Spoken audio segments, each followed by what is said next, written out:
और 30 वर्ष पहले का इतिहास पढ़े जमशेदपुर के लोग, किनके परिवार के लोग दंगा फसाद करते थे।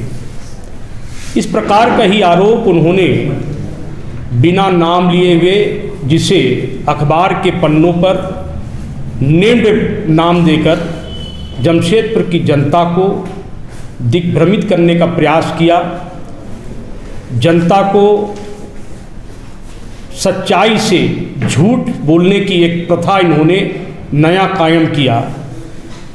तो मैं माननीय स्वास्थ्य मंत्री जी को और जमशेदपुर की जनता दोनों को अवगत कराना चाहता हूं कि एक खिसियानी बिल्ली खंबा नोते वाली कहावत है।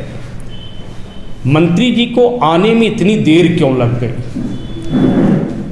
और सबसे बड़ी बात है कि अगर जमशेदपुर में कभी हिंदुओं के साथ में त्रासदी हुआ, हिंदुओं के साथ में गलती हुआ, ये पूरा जमशेदपुर जानता है, जमशेदपुर का इतिहास जानता है कि बातें क्या हुई हैं।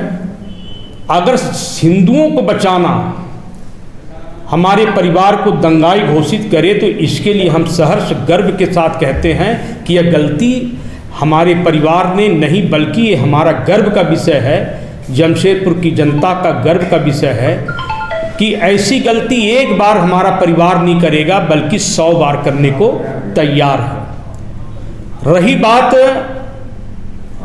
कि जमशेदपुर में 30 वर्ष पहले क्या हुआ, उसके इतिहास को आप खंगालो।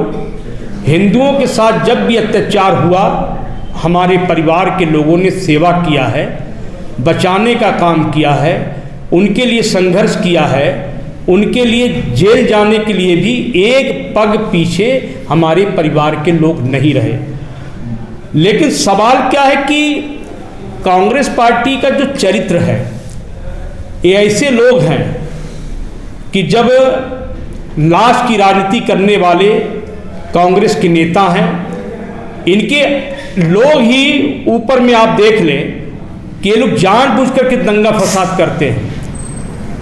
आज पूरा हिंदुस्तान में इसी वर्ष रामनवमी में क्यों घटना हुई? एक रणनीति के तहत बिहार में, बंगाल में, आंध्र में, महाराष्ट्र में, गुजरात में और उसी के तर्ज में जमशेदपुर में भी जानबूझकर व्यवधान पैदा हुआ।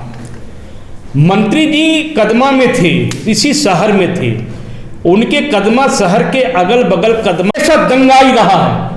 कांग्रेस का चरित्र हमेशा वोट बैंक की राजनीति रहा है। जो राम जन्मभूमि को कहा है कि शौचालय बनाना चाहिए, जो राम जन्मभूमि के मुद्दे पर भगवान राम को मानने के लिए तैयार नहीं रहते हैं, वो जमशेदपुर के बारे में बात करेंगे कि जमशेदपुर में राम कैसे झंडा निकलेगा? नहीं निकलेगा। झंडा वैसे निकलेगा जो जमशेदपुर का अखाड़ा समिति, जमशेदपुर का हिंदू धर्म, जमशेदपुर का हिंदू समाज चाहेगा। चाहे इसके लिए कितनी बड़ी कुर्बानी करना पड़े, उसके लिए हम लोग तैयार हैं। और बन्ना जी और ज़्यादा पोल मत खुलवाइए, नहीं तो मुंह ढकने का भी जगह आपके पास में नहीं रहेगा। हिंदू समाज को, हिंदू धर्म को आप इतना कमज़ोर मत करिए, आप इतना कमज़ोर मत समझिए।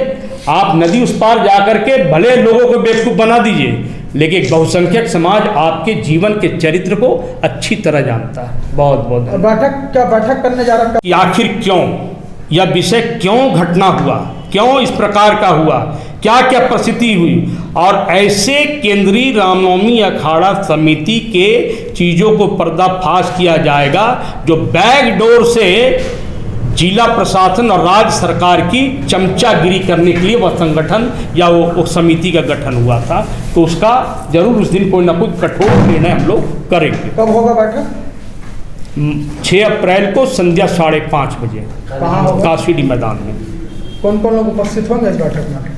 रहेंगे प्रमुख अखाड़ा समिति के लोग रहेंगे। इसी जगह में बैठूंगा। मैं पुलिस को खुला मैं चुनौती देता हूं कि अगर हमने हिंदुत्व के मुद्दे पे कोई गलती की है तो आप हमें गिरफ्तार करें। पुलिस को अब गिरफ्तार करना है। कल तक जो हमारे विषय थे, हमारे नेताओं ने कहा कि आपको नहीं बल्कि पुलिस को करना है, पुलिस अपना पहल करे कि सही है या गलत है। नहीं जाएंगे।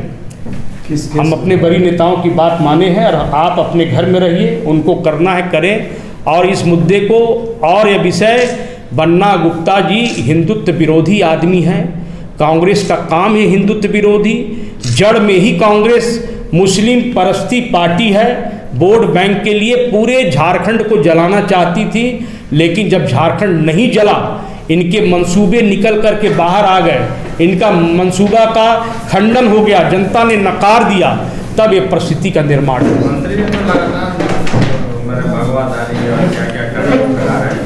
देखिए एक शेर था, बोला मांस खाना छोड़ दिए बुढ़ापा में, और कंगन लेकर के बैठ गया। उसी कंगन के तर्ज में ये लोग हैं, वहाँ जाके कलमा पढ़ेंगे और यहाँ जाकर के गेरुआ वस्त्र पहन करके बैठ जाएंगे। तो ये सब कालनेमी लोग। झारखंड टाइम्स के साथ जुड़ने के लिए हमारे Facebook page Jharkhand times .live को लाइक करें। साथ ही साथ हमारे ऐप झारखंड टाइम्स को गूगल प्ले स्टोर से इंस्टॉल करना बिल्कुल न भूलें।